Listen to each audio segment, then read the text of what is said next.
पूर्वी चंपारण जिला के ढाका थाना क्षेत्र में बदमाशों ने एक शोरूम मालिक को दुकान में घुसकर चाकुओं से गोद दिया। गंभीर रूप से जख्मी दुकान मालिक अमित कुमार उर्फ बबलू को आसपास के दुकानदारों ने इलाज के लिए अनुमंडलीय अस्पताल में भर्ती कराया, जहां उनका इलाज चल रहा है। घटना की जानकारी मिलने पर पुलिस मौके पर पहुंची और सीसीटीवी की जांच की, जिसमें चाकू मारते बदमाश दिख रहे हैं। जख्मी अमित ने थाना को दिए बयान में बताया कि लूट के नियत से आए बदमाशों ने उसे चाकू मारा।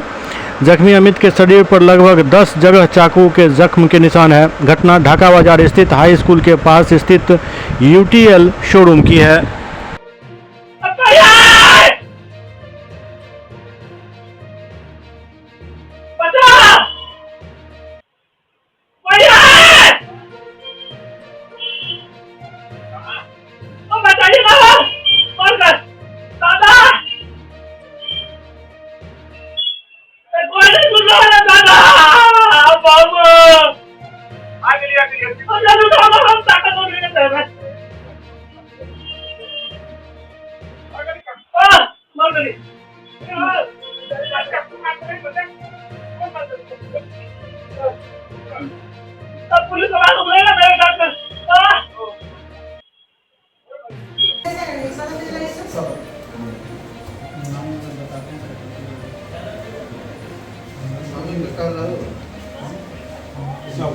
ठीक है मम्मी से नहीं हो पापा से बात हो तो घबराए कौन बा शुरू हम खड़ा रह गए चुप रहो ना बदमाशी सब लोग तुम्हारा यहाँ खड़े हैं चारों तरफ से सब कहना परेशान है एकदम साथ है, ठीक कुछ नहीं होगा।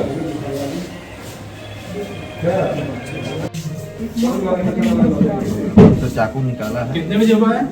बोला गला खोलो, उसके बाद चाकू मारा और चिल्लाने लगे।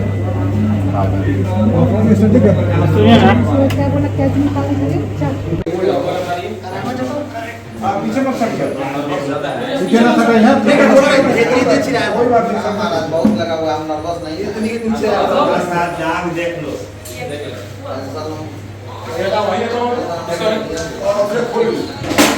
पानी पर सिखाई देना चाहिए। मैं लगता है ये कहाँ कुछ है बताओ, कुछ तो मेरे चोट लगा लगा।